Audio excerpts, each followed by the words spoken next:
Hey Magic fans, welcome back. We're here for the first case of Draft Boosters Box Value Review.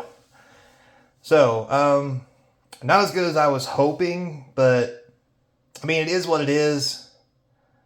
Anyway, we'll get into that later. So, let's take a look at everything we got. This is your captain speaking here on Captain Clyde's MTG. Don't forget to subscribe. We get that help support the channel. La la la la la. I swear I've not been drinking. Anyway. That could be a lie. Moving on. So, first thing, the rules has to be over $2 for me to put it on the sheet. Otherwise, it gets averaged out as $1 a piece. That goes for everything. It's for the rares and mythics. Lands are just kind of here to kind of give you guys an idea of what you're looking at compared to set boosters. We had the set booster video. Go check that out as well. What was interesting is we did get a good chunk of Phyrexian land with the Phyrexian language. So pretty good chunk there, not gonna lie. Next to the normal lands, one every pack. So it looks like if I had to guess, about half of the lands in the boxes were Phyrexian language. Really cool. Here's something to keep in mind. Out of 6 boxes, these were the 4 foils that I got. This is it. So, we got 2 Phyrexian language foils, 2 regular land foils. So, if you buy a draft, don't expect to get a lot of land foils. The land foils are really going to be in the set boxes. Whereas you can see, let me grab the other set boxes. So, you can see here there was 2 out of 6, when here it was 2 per box. So, there's a big difference there. Same with the land. You can see here 2 per 6 boxes. This is about 4 to 5 per box. So set boxes are definitely the way to go if you want the foil Phyrexian land in either form, regular or Phyrexian language. Next, we'll talk about our rares. So we have all our rares here that are foil. Not gonna lie, it's probably about the same. Let me grab the stacks over here. So this is from the set boosters of rares. This is the rares from draft. You can see the rares are pretty much identical as far as the number. So, and then if you look at foils, compared to foils from the draft that are rare, I'm going to guess there's probably 5 or 10 more foils in set boosters. And how good those foils are really depend on, what kind of foils you actually pull. Now, when it comes to mythics, believe it or not, and this is probably pure chance, we got 2 foil mythics in the set boosters. We actually got, we actually got 3 in the draft. And that just may be because of there's more packs, so there's more probability and more chances to pull. That may be the only difference here. So take that as you will. Next, we have number of mythics.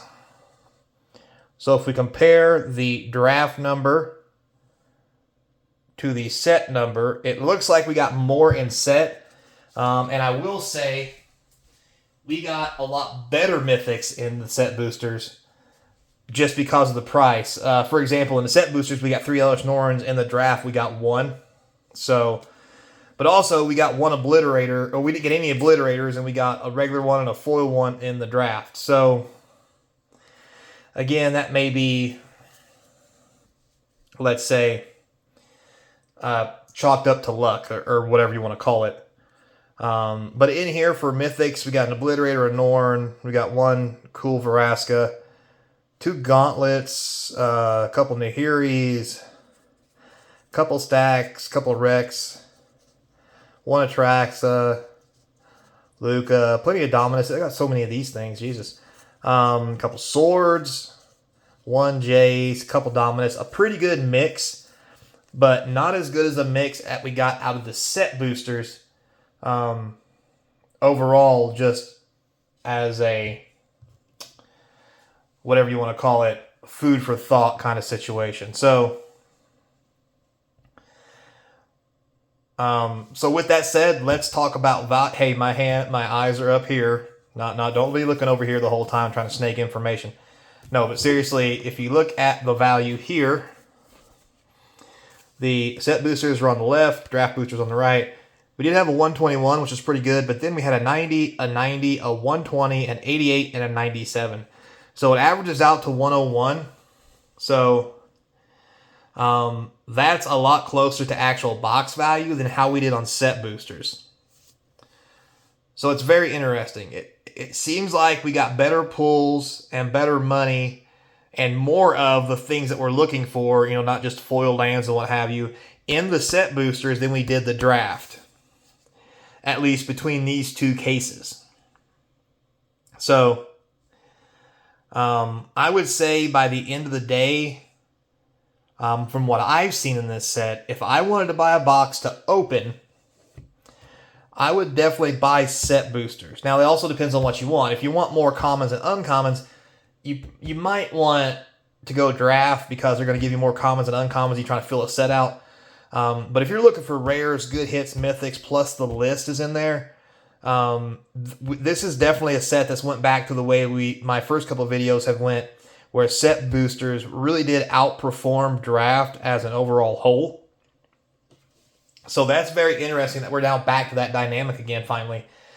And again, it goes back to track printing, and did Wizards of the Coast see their mess up and actually make that change back to an older way they used to print cards or track print cards to give people more bang for their buck so they don't, let's say, keep taking the shellacking in the news like they have been. But anyway.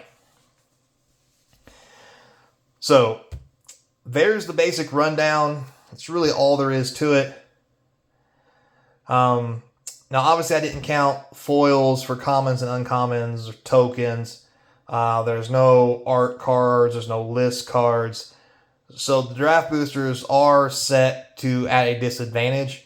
But there is a pretty big price difference. That price difference is about $10. I think these are going around 110 to 115. I know I said 120 in the last video. I think I might be a little high on that. These are going right around 100. So I think overall you're going to get more bang for your buck in set. Now, if you want to play draft and you want to actually draft the set, and draft with your friends and have a good time on the weekend or whatever the case may be, there's nothing wrong with the draft boosters. That's why they're cheaper, and you still can get some amazing pulls in them. So, looks like a fun set to draft. Seems very interesting. So again, this is probably a good thing to look at when you think about Wizards and how the Magic format should be played. Set should be for collecting, draft should be for playing, and then collector boosters, these little fellas right here, should be for whales and high-end collectors who want the big dong of all the cards, who want the special shiny stuff. Also known as probably Commander players, since Commander players love to foil out their decks. And I'm not going to lie, that's something everybody likes to do, but it seems like Commander players have a better chance to do it because they don't try to keep up with Standard and Modern and this and that and this, and they're only buying one card at a time, not four of or play sets. So for them, it's not as big of a financial hit to buy a really special card as it is for maybe a player who wants to foil out their deck in a different format, for example. So there's that. So hope you enjoyed this. I hope it shed some light on it for you. We're going to move forward. I'm going to do some math, figure out what I'm going to open next. I might just go ahead and go straight to the collector boosters and then come back to set and draft to finish out my set.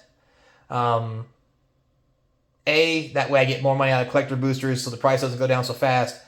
B, I honestly can't help myself. I want to open them. So with that said, Links in the description if you want to help support the channel outside of subscribing, but subscribe first. Talking to you. So until next time, be kind. Hope to see you crossing the game table. Later, player.